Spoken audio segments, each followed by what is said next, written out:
Muy bien, chicos. Pues en esta clase empezamos a ver las consecuencias de la clase anterior, ¿no? En las que empezamos, de las clases anteriores, con los experimentos de Broglie a poder eh, ver las partículas también como si fueran un tipo de onda, ¿no? Entonces, bueno, había que ver esta relación y por lo tanto se llevó a cabo el experimento de la doble rendija. En las clases el doctor discute muy bien este experimento. Aquí, pues los resultados son precisamente que o los vemos eh, o los vemos de una forma o los vemos de la otra, ¿no? Entonces esto nos trae el principio de complementariedad. También menciona aquí que vimos el experimento de Johnson, que básicamente es un poco complementario al de la doble rendija, ¿no? Y propone el principio de complementariedad en el que no es posible describir observables físicos en términos de partículas y ondas simultáneamente, como bien se los comentaba. Si se describe de una forma, la otra forma no tiene, digamos, validez física. Entonces es o una u otra, ¿no? ¿Alguna duda hasta aquí, chicos? No, todo bien. Muy bien, Bueno, todo gracias, José. bien. Gracias. Después, bueno, insisto, esto fue consecuencia de la dualidad onda-partícula. El doctor lo ha abordado un poco más en este momento.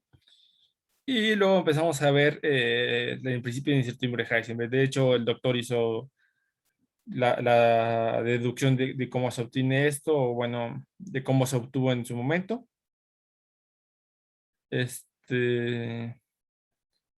En principio, la primer forma de expresar el principio de incertidumbre de Heisenberg es que no podemos conocer el momento y la posición al mismo tiempo, ¿no? Siempre van a ser, su incertidumbre siempre va a ser mayor o igual a h barra entre 2, ¿no? Entonces, esto nos impone una limitante muy importante en la física cuántica, que incluso ya discutí la semana pasada, que tiene que ver mucho con los paquetes de onda, ¿no? Lo discutí brevemente y les dejé ahí el videito. Pero bueno, este principio puede verse de diferentes formas. El doctor aborda una más en el que la diferencia de energía, bueno, perdón, la incertidumbre de la energía y la incertidumbre del tiempo también no pueden conocerse las dos al mismo tiempo, ¿no? Tienen que ser siempre mayor o igual que h barra entre 2 una vez más, ¿vale? Este principio, insisto, se puede escribir de otras formas, pero bueno, estas son como las iniciales en las que vamos a abordarlo, sobre todo en este curso, pues son realmente las más utilizadas y vistas, ¿no? ¿Alguna duda de estos chicos, de las consecuencias que puede tener el principio? Bueno, No, por mi parte todo bien. Ujú. perfecto, gracias. Gracias, Jesús. Consecuencia de esto, también pudimos ver que existe un valor mínimo para la energía cinética, y este valor mínimo, perdí mi puntero, aquí está. Eh, pues nos va a dar va a estar una vez más relacionado. Chicos, no sé por qué veo tan poco mi puntero, ¿sabes? Déjenme hacerlo un poquito más grande. Mm, Bueno, en fin, me parece más grande, pero bueno, es que no lo estoy viendo. Aquí está. La energía cinética, bueno, va a tener incluso consecuencias en el principio de incertidumbre para saber cuál es la energía cinética mínima, ¿no? Y esto, bueno, esto se puede traducir en términos también del diámetro de un átomo, por ejemplo, o en el espacio del ancho, ¿no? En donde L es esta contribución. Esto va a ser muy importante, por ejemplo, para resolver los problemas de una partícula en una caja unidimensional, etcétera, ¿no? Entonces, precisamente por eso lo incluyo y no lo dejo pasar, ¿no? Bueno, después vimos precisamente cuál es el significado físico de una función de onda, que en realidad no lo tiene, ¿no? Una función de onda como tal no tiene un significado físico como tal, o sea, simplemente es una herramienta matemática con la que precisamente podemos obtener la densidad de probabilidad. La densidad de probabilidad sería el valor absoluto del la función de onda elevada al cuadrado, ¿no? Esta expresión se puede obtener precisamente al multiplicar debido a que la función de onda es un número complejo, multiplicar por su complejo conjugado. Su complejo conjugado por la función de onda, ¿no? Y bueno, precisamente así podemos encontrar cuál va a ser la probabilidad de que una partícula se encuentre dentro de una región dada, ¿no? Una región muy chica. No puede ser tan grande como ustedes lo definan, al final de cuentas, pero bueno, en principio, esta de Y, chicos, no puedo ver mi cursor, se lo subo. Pues va a ser en principio una parte infinitesimal, ¿no? Y bueno, más tarde voy a volverles a hablar de esto. La densidad de probabilidad al integrarla de menos infinito a infinito, pues tiene que ser precisamente 1, ¿no? Esto lo que nos quiere decir es que en el espacio tiene que forzosamente existir la partícula, se tiene que encontrar en algún punto del espacio, ¿no? Entonces esta probabilidad igual a 1 no está diciendo precisamente congruencia física con esto, ¿no? En algún punto del espacio tiene que encontrarse la partícula. Si no es así, pues algo está mal, ¿no? Y bueno, después de esto se discutió un poco el doctor, la interpretación de Copenhague. En la que Copenhague pues seguía los siguientes puntos, ¿no? El principio de incertidumbre de Heisenberg, el cual es, insisto, muy importante para discutir toda la mecánica cuántica, el principio de complementariedad de Bohr, en el que, bueno, se nos dice que tiene que reducir toda nuestra física a la física clásica que conocíamos, ¿no? Y la interpretación estadística de Bohr. ¿Alguien escucha algo? Pero la interpretación estadística de Bohr, en la que se basan que las probabilidades de encontrar una partícula están determinadas precisamente por la función de onda. Y bueno, el doctor comentaba precisamente que es una física no determinista. Esto incluso hoy en día tiene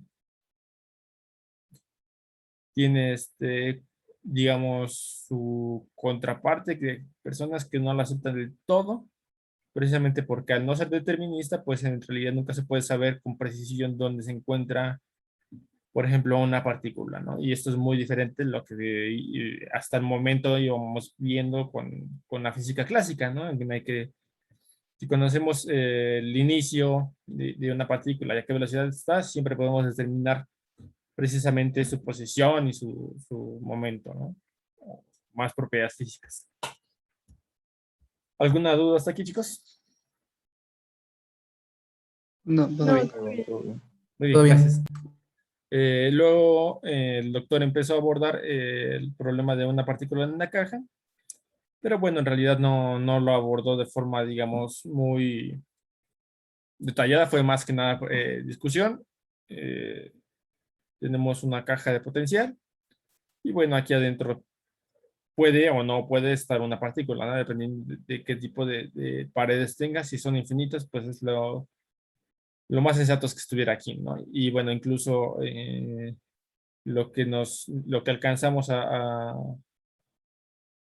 obtener a través de esta primera aproximación de este experimento, pues va a ser precisamente que nuestra energía va a estar una vez más cuantizada y va a tener una vez más, va a seguir el principio de cuantización y va a estar relacionada precisamente con el ancho de la caja, ¿no? Y bueno, en el punto central de la caja, si las paredes, digamos, son infinitas, si el potencial de frenado en las paredes es infinito, pues precisamente la localización más probable de una partícula va a estar en su centro, ¿no? Digamos, en el centro, en el estado más bajo de energía, que está en la parte central, ¿no? Pues sí era en el centro, pero lo que quería decir primero es que es el nivel más bajo de energía, ¿no? Y bueno, luego revisamos los principios de mecánica cuántica, en el que, bueno, el doctor discutió brevemente que existen dos formulaciones de la mecánica cuántica. Esta formulación matricial es bastante interesante, pero bueno, en este curso no la vamos a tomar, ¿no? Lo que nosotros vamos a estudiar va a ser precisamente la mecánica de ondas de Schrödinger, ¿no? Y bueno, precisamente a través de la ecuación de Schrödinger vamos a determinar el comportamiento de los sistemas y bueno, cuál va a ser mayormente su probabilidad de encontrar una partícula en un sitio u otro, ¿no? Y bueno, todas sus propiedades, como ya veremos en clases más tarde, ¿no? Esta formulación probablemente la lleguen a ver en mecánica cuántica como tal. Eh, y bueno, lo importante de esto es que la física que se encuentra detrás de estas dos formulaciones va a ser exactamente la misma, ¿no? Entonces van a ser equivalentes, van a tener los mismos principios y lo único que va a cambiar es precisamente las matemáticas, ¿no? Que hay detrás. Bueno, después el doctor presentó la ecuación de Schrödinger dependiente del tiempo, en el que aquí tenemos, digamos, la dependencia del tiempo y aquí tenemos la dependencia precisamente de la posición, ¿no? De que se relacionan con el potencial de cada problema. Y bueno, como bien dice el doctor, no hay una determinación meramente pura o clara de cómo se obtuvo esta ecuación, es más bien a través de observaciones o de conclusiones a las que llegó Schrödinger, viendo el problema de la función de onda y el comportamiento de las ondas, ¿no? Entonces, a través de ella fue que llegó precisamente a esta ecuación, ¿no? ¿Alguna duda hasta aquí, chicos? No, todo bien. Perfecto, muchas gracias, Jesús. El doctor discutió bastante sobre la ecuación de Schrödinger y bueno, como les comentaba, V es el potencial, ¿no? En cada sistema. El doctor abordó una construcción probable o bueno, una aproximación de cómo se obtuvo más o menos la ecuación de Schrödinger, pero bueno, en realidad esto no tiene ninguna formalidad, ¿no? Presentó una posible solución a la ecuación de onda, en el que, bueno, estas incluye nuestra E a la I por KX menos omega t, ¿no? Que precisamente vamos a ver un poquito más, vimos un poquito más tarde que esa también es una solución a la ecuación de Schrödinger, ¿no? En donde, bueno, la ecuación de onda es esta que les pinto aquí, ¿no?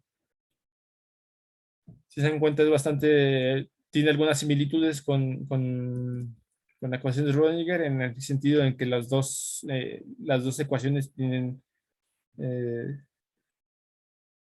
está, perfecto. Tienen, digamos, su ecuaciones mm, derivadas parciales, discúlpenme, tanto de t como de x, ¿no? Pero bueno, en realidad esta es un poco más sencilla, por así decirlo, aunque puede tener soluciones bastante complejas. Bueno, luego vimos algunos ejercicios, chicos, en los que el doctor veía que dos soluciones de la ecuación de Schrödinger tienen que ser también soluciones de Schrödinger si son combinadas linealmente, ¿no?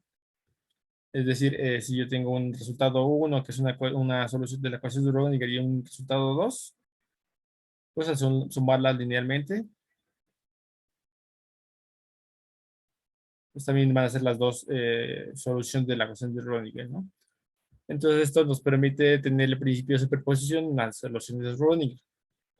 Esto nos quiere decir que si resolvemos una ecuación, podemos a partir de ella incluso obtener más soluciones, como en sus clases de ecuaciones diferenciales. Y esto es lo que vamos a usar más tarde para obtener algunas soluciones, como por ejemplo en el problema del átomo de hidrógeno, ¿no?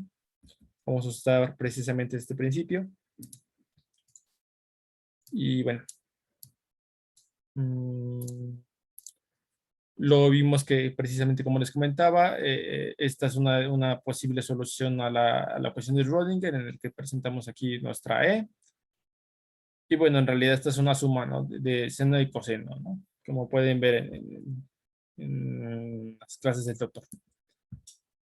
Y luego, bueno, luego el doctor mencionó brevemente cuál va a ser la ecuación de Schrödinger independiente del tiempo, en el que, bueno, incluimos en lugar de una derivada con respecto al tiempo, a la energía, ¿no? Estas ecuaciones, digamos que tienen las dos su equivalencia, pueden ser las dos bastante útiles en su forma, pero esta en general va a ser la que vamos a usar en principio, ¿no? Porque, bueno, es un poco más sencilla la ecuación diferencial y no tiene dos, digamos, incógnitas en el sentido de las derivadas. ¿Alguna duda hasta aquí, chicos? No, Bueno. igual. Todo bien. Y finalmente, una vez más, mencionó lo que es la normalización y la probabilidad. La probabilidad, insisto, es la integral del complejo conjugado de la función de onda por la función de onda en el rango en el que se quiere encontrar, cuál es la probabilidad de que se encuentre la partícula, ¿no? En esa zona. Y bueno, una vez más les comento que para que toda la física sea congruente, pues en algún sitio del espacio tiene que encontrarse la partícula, ¿no? Entonces, bueno, la probabilidad de que se encuentre de menos infinito a infinito siempre tiene que ser necesariamente uno, ¿no? Esa es la condición de normalización. Muy bien, chicos. Y bueno, eso sería todo el resumen de estas tres clases. Insisto, el doctor discutió mucho y esta semana no voy a realizar un ejercicio, pero la siguiente semana les prometo traerles uno que incluya los temas de la semana pasada y los de esta semana, ¿no? ¿Alguna duda al respecto, chicos? No, creo que todo bastante bien. Perfecto. Estas ecuaciones de Schrödinger, bueno, esta ecuación de Schrödinger en sus dos formas va a ser a partir de ahora como nuestro objeto de estudio más importante. Entonces, chicos, apréndansela bien, estudienla bien, compréndanla y bueno, es lo que vamos a estar, digamos, haciendo durante la mayor parte del resto del curso, ¿no? Estudiar a partir de esta ecuación las propiedades de cada sistema, ¿no? Que vayamos estudiando. Y bueno, las siguientes semanas van a ser un poco más complicadas sus digamos, resúmenes, en especial dentro de 2 semanas, que me parece que es la semana en la que tendría que abordar como 6 clases o algo así, porque son muchos en los que resolvemos diferentes sistemas y son todas muy similares, pero al mismo tiempo tienen sus diferencias, ¿no? Pero bueno, ya lo estaremos abordando más tarde y bueno, va a ser un poco más complicado, como les digo. Voy a dejar de grabar, chicos.